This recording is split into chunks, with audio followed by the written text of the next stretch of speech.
People love to talk about respect, but some only give it when they think you're worth something.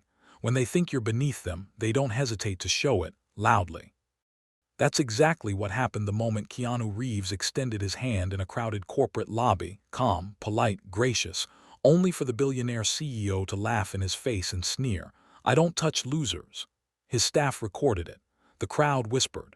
Humiliation hung in the air. But what none of them knew was that in the next few seconds, the CEO's entire $5 billion empire would crumble, because he had just mocked the one man holding the truth that could destroy him.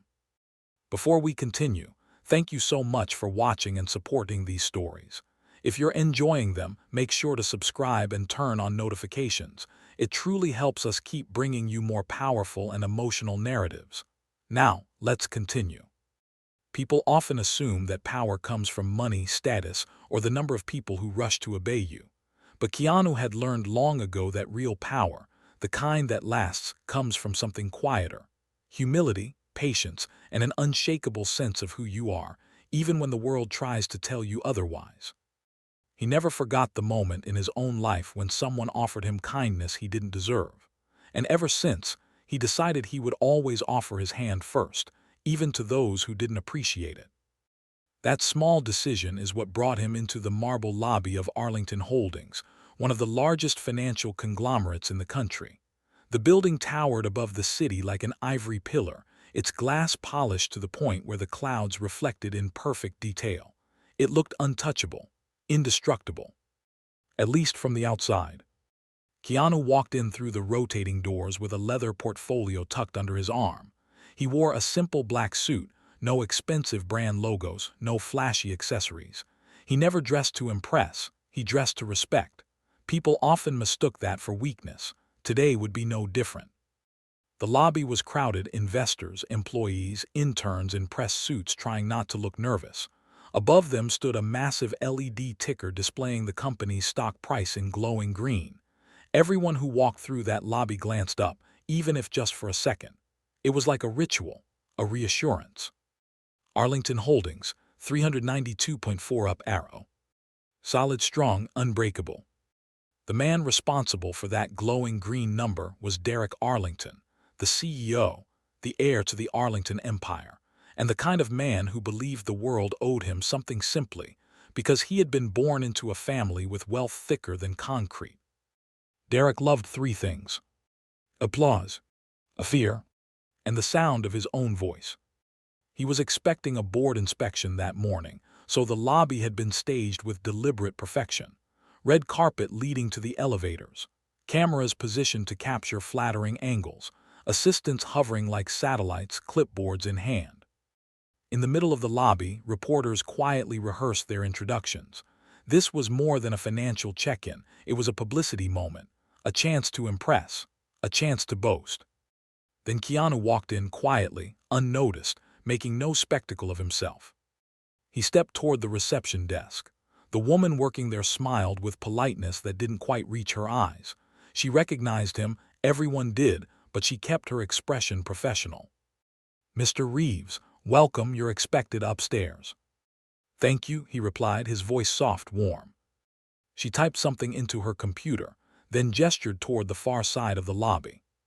"You'll be meeting the CEO first. He asked that you wait by the presentation floor." Keanu nodded, "Of course." He walked across the polished marble, the echo of his footsteps mixing with murmurs and clicking keyboards. Most people didn't notice him. A few did and whispered excitedly. Some recorded from a distance, pretending to check their phones. Keanu didn't mind. He simply moved with calm purpose. Near the elevator stood the man himself, Derek Arlington, laughing loudly, gripping his entourage with an arrogance that filled the space like smoke. He was younger than most CEOs, maybe mid-30s, with slick-back hair and the posture of someone who believed he was the center of the universe. His suit was navy blue, tailored to announce its price without needing to say the number. Standing around him were board members, advisors, and two interns who looked like they were holding their breath every time he glanced their way. Derek spotted Keanu approaching. His smile widened, but not the kind that came from respect or admiration. This was a smile of opportunity, of spectacle. Because today wasn't just a board meeting. Today was his moment to shine in front of cameras.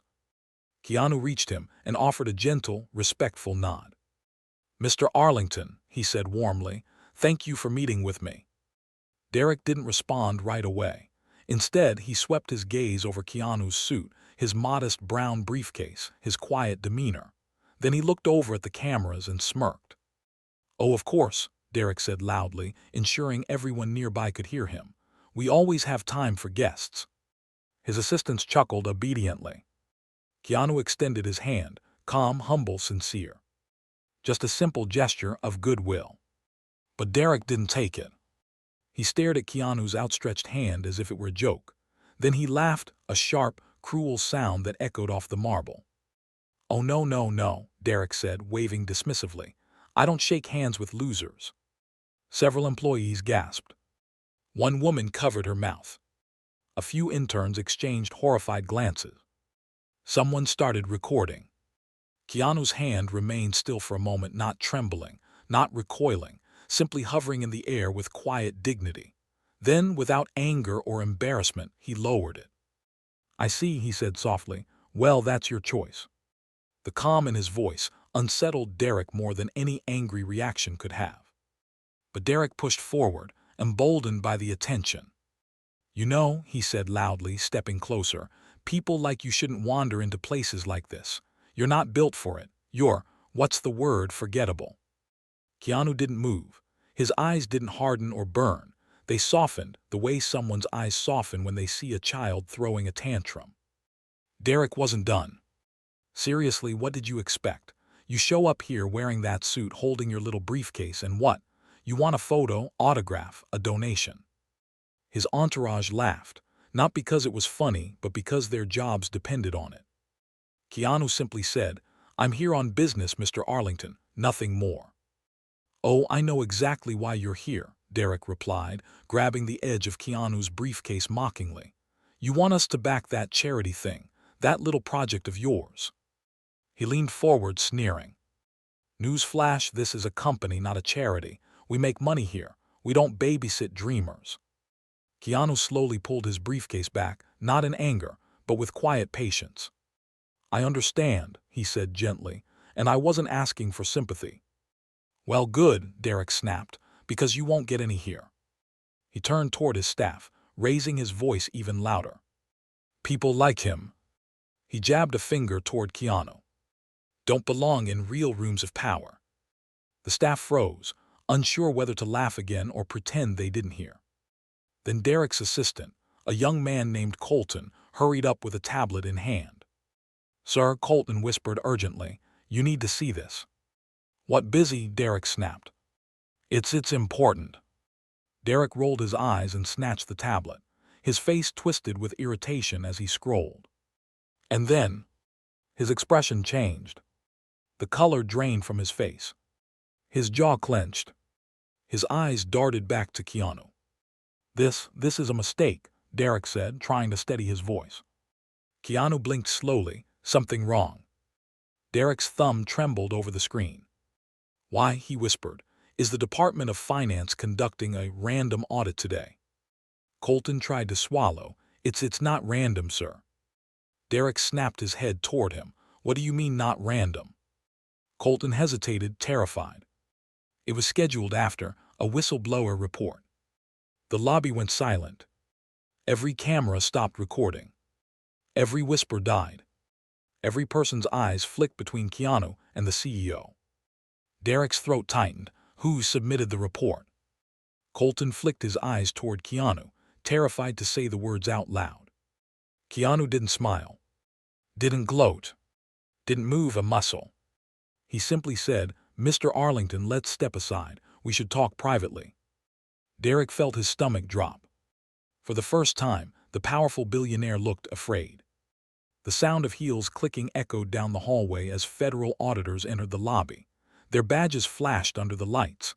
They carried suitcases, files, and sealed envelopes. Keanu turned toward them and nodded slightly, a professional recognition. The lead auditor approached Derek. "Mr. Arlington," she said, her voice firm but not unkind, We're here to review your company's offshore accounts, shareholder transfers, and liquidation reports from the last 3 quarters. Derek froze. How do you know about? The auditor raised a folder. We received documentation last month, signed, dated, verified. Her eyes shifted toward Keanu, then back to Derek. This will require your full cooperation. The entire lobby stared, silent and stunned. Derek's smirk evaporated. His ego cracked. His breath grew shallow. The man who laughed at Keanu Reeves seconds earlier was now collapsing under the weight of consequences he never saw coming. Keanu did not look victorious. He simply looked sad, like a man watching someone drown in water he refused to admit he'd walked into. "Let's go upstairs," Keanu said quietly. "There's more you need to see." Derek swallowed hard. His empire, the one he bragged about before an audience, was trembling beneath his feet. And the man he mocked as a loser was the only one who understood exactly how far the damage went. Keanu followed the auditors into the elevator without waiting to see if Derek would join them. He knew the CEO would. Men like Derek didn't like losing control of the room. They needed to be where the damage was happening, just in case they could still bend it their way. The doors slid shut. The elevator was suddenly too small for the number of people inside, 2 federal auditors, an assistant clutching a laptop, Derek trying to look composed and failing, and Keanu standing quietly in the corner with his leather briefcase. No one spoke. The soft hum of the elevator was the only sound, interrupted only by the tiny crackle of Derek's knuckles as he clenched and unclenched his fists. Finally, he snapped. "You did this," he hissed, eyes fixed on Keanu. "You think humiliating me makes you powerful. You think this will help you get your little charity funded." Keanu met his gaze, calm and steady. "This isn't about humiliation," he said softly. "It's about truth, and about the people you put in danger to keep your numbers pretty." Derek scoffed, but his voice shook. "What people? My shareholders, please, they'll survive, that's the game." Keanu tilted his head slightly. "I wasn't talking about your shareholders." The elevator doors opened onto the executive floor with a soft chime. Carpets instead of marble, art on the walls that cost more than most people's year of rent. The air itself seemed heavier here, like it knew only certain people were allowed to breathe it. The auditors strode out first, professional and focused. Derek lingered by the elevator doors. "You can't prove anything," he murmured, almost to himself. Keanu stepped closer, his voice still gentle. "Derek, they already have the proof. What you do now isn't about hiding it. It's about deciding what kind of man you want to be when the truth hits daylight." Derek swallowed. For a second, just a second, the mask slipped. Underneath the arrogance, there was something tight and scared.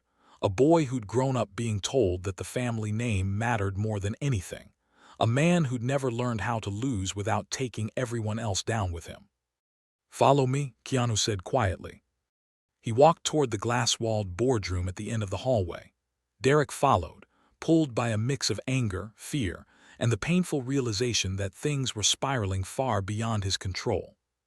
Inside the boardroom, the view stretched across the city, skyscrapers, highways, distant neighborhoods where people went to work every day, trusting that companies like Arlington Holdings played by the rules.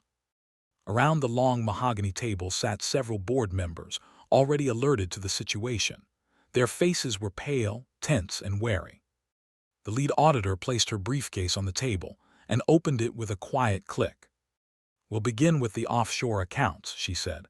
"But before we do, there's something you all need to see." She slid a stack of copied documents across the table: transfers, shell company listings, falsified quarterly reports. And on top of it all, in clear black ink, WHSTLEBLOWER disclosure, submitted by ELLENK Arlington. Derek froze. For a moment, he thought he'd misread it. Ellen, his older sister, the one who'd left the company 2 years earlier without saying why, the one he'd told everyone wasn't tough enough for real business. He stared at her name as though it were a betrayal carved into stone. Keanu watched him quietly. "You already knew she was uncomfortable with what you were doing," Keanu said softly. You just never thought she'd stand up to you. Derek rounded on him. You don't get to talk about my family. I didn't bring your family into this, Keanu replied. Your choices did.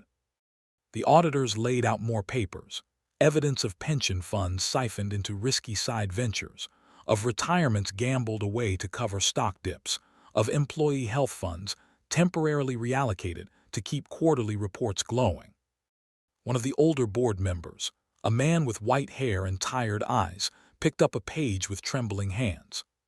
This is our employees' pension plan, he whispered. The people who have been here decades, the janitors, the receptionists, the warehouse staff. Derek, tell me this isn't what it looks like. Derek's mouth opened, but no words came out. He had rehearsed 100 excuses in his life. Everyone does it. It's just numbers. No one gets hurt. But here in this room with those documents in front of him and Keanu's quiet gaze holding him accountable, the words felt thin, empty, rotten. Keanu reached into his briefcase and pulled out a folder of his own. These, he said, sliding them onto the table, are projections. The auditors glanced up, curious. They show what happens when this becomes public, Keanu continued. When the truth hits the news, when your employees discover their pensions were used as a personal slush fund to prop up short-term profits. The board members shifted in their seats, dread creeping in. Keanu went on, not gloating, not angry, simply factual, but with a weight that made every sentence land like a blow. Rough estimate. Within 72 hours of public disclosure, your stock collapses. Within a week, your competitors begin circling your client base. Within a month, Arlington Holdings becomes a cautionary tale in financial ethics lectures. He looked at Derek. But it doesn't have to be like that. Derek laughed bitterly. Oh, now you're here to save me, after siccing auditors on my company. I didn't sick anyone on you, Keanu said calmly. Your sister did. I only helped her put the documentation in the right hands. This was never about taking you down, Derek. It was about protecting the people under you. The room fell silent. One of the younger board members spoke up, voice shaking. Protecting them how? Keanu opened another file. By restructuring before the collapse hits. He laid out a plan. It was detailed, brutal, and honest. It involved Derek stepping down. It involved liquidating Derek's personal shares to refill the pension accounts. It involved publicly acknowledging the fraud before someone else did. If you agree to this, Keanu said steadily, you still lose a lot. Your title, your easy money, your immunity. But your employees keep their future. The company survives even if it's not yours anymore. He nodded toward the window, where the city stretched beyond the glass. And most importantly, you'll know you didn't drag thousands of innocent people down with you just because you were too proud to admit you were wrong. Derek stared at the papers. His hands shook. You think I'd sign this, he whispered. You think I'd torch my own empire? Keanu held his gaze. It's already on fire, Derek. You just haven't smelled the smoke yet. The lead auditor cleared her throat gently. Mr. Arlington, she said, what Mr. Reeves is suggesting would make things significantly easier for your employees. And for you, cooperation matters. Derek's jaw clenched so tight a vein pulsed in his temple. He grabbed the papers and flipped through them, eyes racing, not reading, just searching for an escape clause. Something that said he could still walk away the hero. He found nothing. Get out, he muttered. No one moved. He slammed his hand on the table. I said get out. The auditors exchanged glances. Keanu remained seated. This isn't going away, he said quietly. Derek pointed a trembling finger at him. You're done, you hear me. I will crush you. I will bury your little projects in litigation until you don't have a cent left to your name. He stood up, pacing. You come into my building with your quiet little face, pretending to be some kind of saint, and you think you can lecture me. You think you're better than me. Keanu's voice stayed soft. No, I think you're better than this, or at least I want to believe you could be. Derek stopped. For a brief second, the rage in his eyes cracked, and something else flickered through, exhaustion perhaps, or the loneliness that comes from building an empire out of fear. Then the mask came back. I'm not signing anything, he said coldly. You want my company, you'll have to destroy it to get it. Keanu exhaled slowly. I was afraid you'd say that.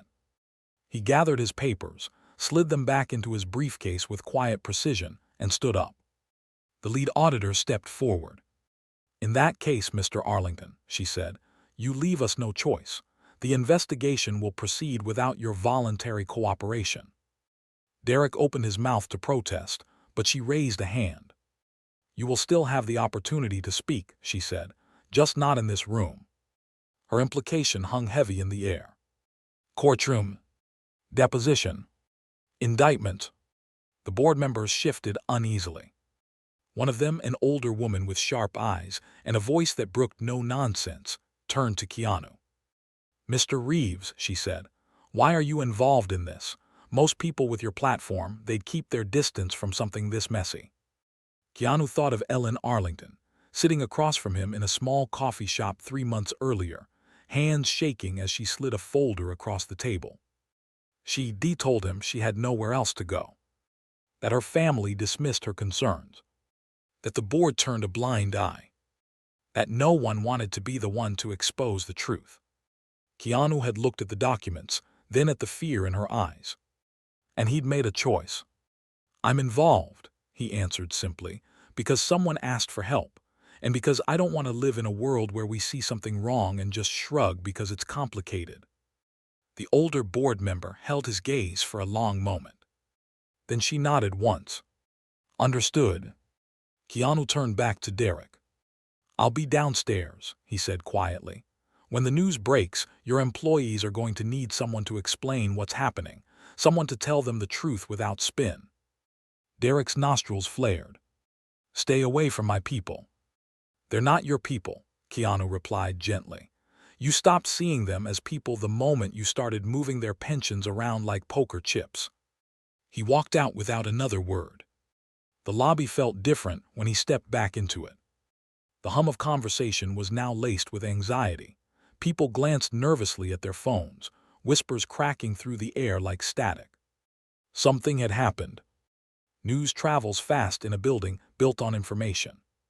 Keanu moved toward one of the side seating areas, where a cluster of employees, reception staff, junior analysts, administrative assistants, sat watching the large TV mounted on the wall. The screen flashed with a breaking news banner.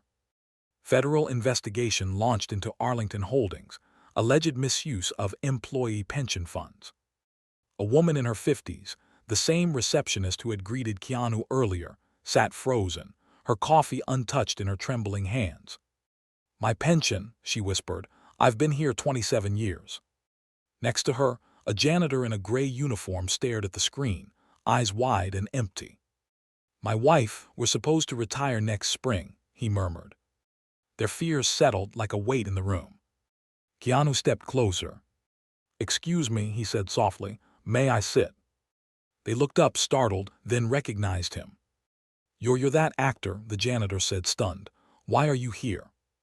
Keanu sat down, elbows resting loosely on his knees. Because this involves more than numbers, he answered. It involves you, all of you.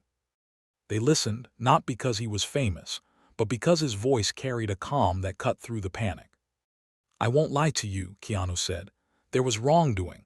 Money was moved that should never have been touched. That's why the auditors are here. The receptionist's eyes filled with tears. So we're finished, she whispered. Everything we worked for gone. Keanu shook his head gently. Not if we can help it. There are safeguards. There are legal structures meant to protect employees, especially when there's evidence, documentation, and public scrutiny. He glanced at the TV. More analysts speculated, more headlines flashed. Right now, he continued, people in that boardroom are making decisions. Some of those decisions will be selfish. Some won't. But the more eyes on this, the harder it will be for anyone to quietly erase your future. He looked from face to face. You're not powerless, he said. You're witnesses. You're the people this company is supposed to answer to. If you feel something's wrong, speak up. Document everything. Don't sign anything under pressure. A young intern swallowed hard. Who are you in all this? She asked. Really? Keanu thought about the question. I'm just someone who believes you deserve better than what's been done behind your backs, he said quietly, and someone who's going to do what he can to make sure you don't carry the consequences of someone else's greed. The janitor's eyes glossed with gratitude and fear. Why would you care? He asked. You could just walk away. This isn't your life. Keanu's gaze softened. My father worked nights cleaning office buildings, he said.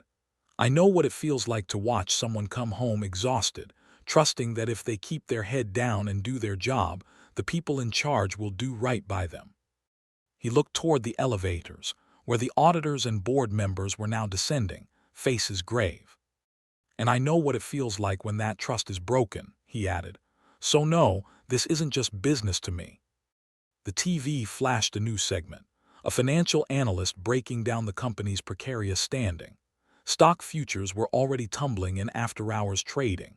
The ticker on the lobby wall turned from solid green to a patchwork of flickering red. Employees shifted closer, the reality of the collapse finally sinking in. The receptionist gripped her coffee cup like it was the last solid thing in her world. What happens now?" she whispered. Keanu took a breath. Now, he said softly, now the truth gets louder than the lies, and once that happens, there's no going back to pretending everything's fine. He stood. Across the lobby, the elevator door slid open again. Derek stepped out flanked by lawyers, his tie slightly crooked, his face pale. But the arrogance was still there, clinging to him like a last piece of armor. The entire lobby went quiet. He scanned the faces staring back at him, employees he'd never learned the names of, people whose livelihoods he'd gambled with like chips at a casino. For the first time, they didn't smile when they saw him. They didn't nod respectfully. They just watched. There is a moment, just before impact, when a person realizes they're not immortal. This was Derek S. He cleared his throat, tried to paste on his usual charismatic grin. Everyone, he began, voice projecting through the lobby. There's some misleading information being circulated. Keanu stepped forward. Don't lie to them, he said quietly. Derek faltered. Keanu didn't raise his voice. He didn't shout or grandstand. He simply walked until he was standing between Derek and the crowd. You owe them the truth, he said. If you can't give them that, you deserve whatever happens next. The employees watched, breath held. Derek looked at Keanu, really looked at him, and for the first time all day, his eyes weren't full of contempt. They were full of something closer to panic, and beneath that, shame. For a split second, Keanu saw the choice flicker across his face. Tell the truth, or keep lying and hope the damage could still be spun. Derek's throat bobbed.